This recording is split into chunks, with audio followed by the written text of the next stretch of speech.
and after being under the kitchen table for about 5 minutes, we lost our roof. Oh boy. You didn't expect it to be this bad, did you? No, sir. Well, you're already anxious and then you're wearing a mask. How do you social distance when you have more than one family in a hotel room? That was my prayer, that our homes would still be up and running. We are without power or water from what I've heard, but no damage to our home. I made sure I helped just about all my friends and family I could first before I worried about myself. Whatever we can do to help,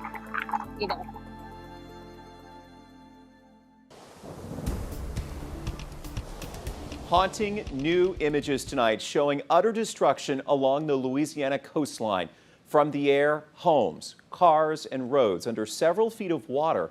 The eye of Hurricane Laura ravaged the small beach town of Cameron.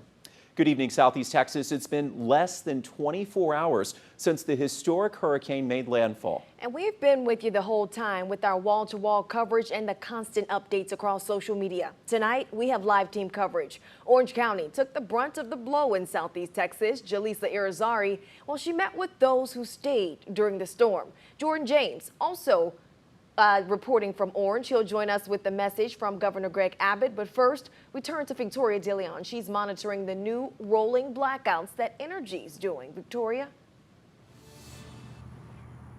Yeah, Dave, some people lost their power last night during the storms, but others lost power just a couple of hours ago during these rolling blackouts that are supposed to help with restoration in the long term. But unfortunately, with events like these, getting the power back on for everyone just takes some time. Thursday, Entergy crews filled the lots at Parkdale Mall, and it was a similar scene at Central Mall in Mid-County. Now thousands are on standby to help restore power to over 150,000 customers after Hurricane Laura passed through Southeast Texas. But unfortunately, this may take days or even weeks. Allison Payne, a spokesperson for Entergy, tells us they're still in the process of doing a lot of the assessment work. That means assessing damage and finding out if any equipment needs to be replaced. Crew members also have to go through some safety trainings.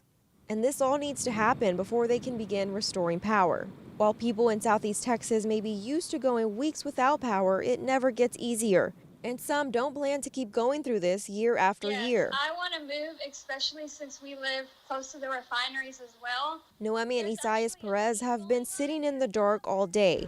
They came back to their home in Groves after evacuating for the storm. I mean, it's been one thing after another, and I'm tired of it. You know, I would like to move inland a little more so we wouldn't have to deal with all this. The longest they've gone without power was 2 weeks after Hurricane Rita. And while it may be uncomfortable, they say they're prepared to go just as long this time around. We got what matters most, and that's our life, you know, so we get to breathe, we get to open our eyes, you know, so.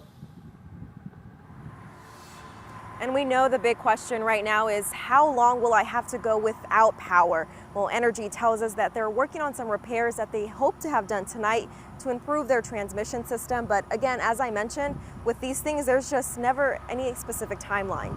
In Beaumont, I'm Victoria De Leon, 12 News.